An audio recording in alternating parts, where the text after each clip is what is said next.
Muchas personas piensan que los políticos son un mal quizás necesario y cuyo valor se pierde cada vez más, y con justa razón. Isaac Newton debía pensar lo mismo, pues cuando fue nombrado presidente de la Universidad de Cambridge durante 4 años en el cargo, su única intervención fue: propongo cerrar esa ventana porque aquí hace un frío considerable.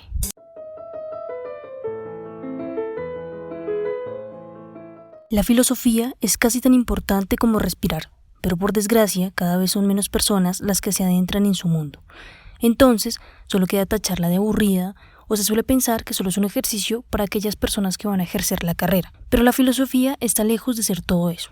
Por eso, para entender cuál es su valor y por qué es importante, presentaré a continuación una reflexión sobre la misma.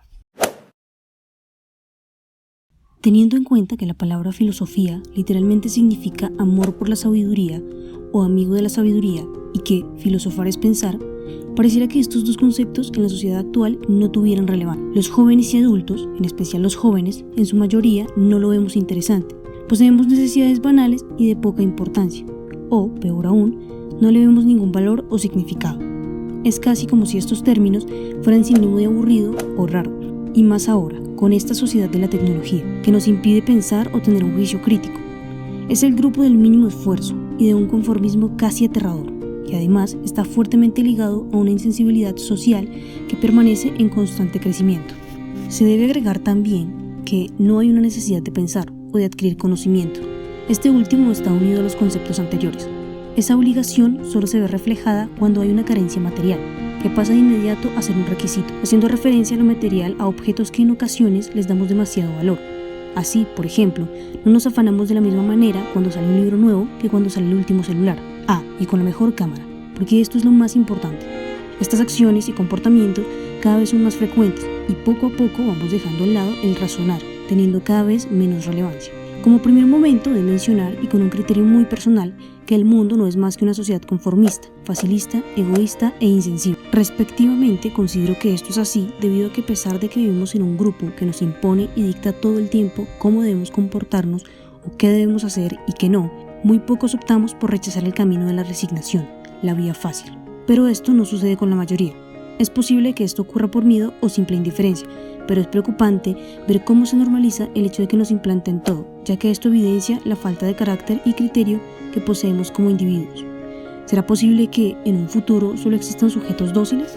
En suma, es evidente que nuestras necesidades y preocupaciones jamás estarán en meditar, pensar o razonar. No hay un inconformismo con la humanidad, pues estamos tan sumidos en nosotros mismos, supliendo nuestras necesidades, muchas de ellas superficiales, que nuestro egoísmo e indiferencia no nos alcanza para prestar atención a los demás, a las problemáticas que invaden este mundo, llenándonos de excusas e ignorando todo aquello que no nos implique, o alguno de nuestros familiares, un egoísmo tenaz.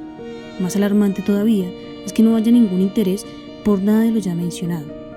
Esta es una sociedad de individuos vacíos, en donde muy pocos pensamos y nos preocupamos. Otros solo se adaptan y rigen a unas reglas impuestas. Dicho lo anterior, ¿existirá la posibilidad de que, en algún punto de la existencia, la indiferencia reine en este mundo? ¿O acaso será que algún día el ejercicio de pensar ya no existirá más? Como un segundo momento, debo resaltar que desvalorizar el ejercicio de pensar con las palabras aburrido o raro es cada vez más común, situación que me inquieta bastante, porque veo esto reflejado en familiares y amigos. En el momento en que tienen que meditar, solo optan por ignorar. Por otro lado, si lo hacen, se apegan a una postura ajena, sin tener una posición reflexiva propia. Y también, en ocasiones, intentan imponer un pensamiento y no compartir de manera recíproca. Los jóvenes, especialmente, lo ven innecesario.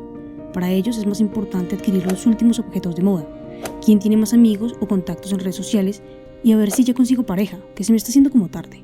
Pero razonar, ¿eso de qué me sirve? Entonces, ¿por qué son tan importantes estos elementos para los jóvenes? ¿Y si el mundo fuera ciego, a quién impresionarían? Como un tercer momento, es imposible no mencionar la sociedad de la tecnología, esa que nos ha abierto tantas puertas, pero que al mismo tiempo nos ha vuelto seres cada vez más incapaces de pensar. Se debe agregar también que es un sistema en el cual se puede escoger lo que se desea y lo que no, algo totalmente alejado del mundo real. Otro rasgo de esto es que muchas veces no se le da un buen uso. El ocio no está mal, pero que la única razón para ingresar a las redes solo sea esta es preocupante, ya que esto refleja que los intereses no pasan más allá de la inactividad mental y física. Llegados a este punto, ¿por qué la práctica de razonar se hace tan complicada? En consecuencia a todo esto, considero que la filosofía y el ejercicio del pensar a día de hoy deberían poseer más valor del que se les da, pues nos permiten llegar a ser sujetos libres de una sociedad que nos consume, ya que esta actividad nace de la duda, es reflexiva, busca la verdad y da respuesta. En suma, el encuentro con la filosofía nos estimula y exige un cambio de actitud y de pensamiento frente a la vida y frente a nuestras acciones, ayudándonos a adquirir conocimiento, autonomía y empatía hacia nuestros semejantes. Habría que decir también que la filosofía es parte de nosotros ahora y siempre, pues va evolucionando, porque también sufre procesos de cambio la sociedad a la que pertenecemos. Finalmente, a mi juicio, debemos ser esos niños que cuestionan todo, buscando una respuesta a todo aquello que los inquieta, sin miedo a preguntar y con esa curiosidad que con cada respuesta solo genera más preguntas. Porque, ¿qué sentido tiene la vida sin las preguntas?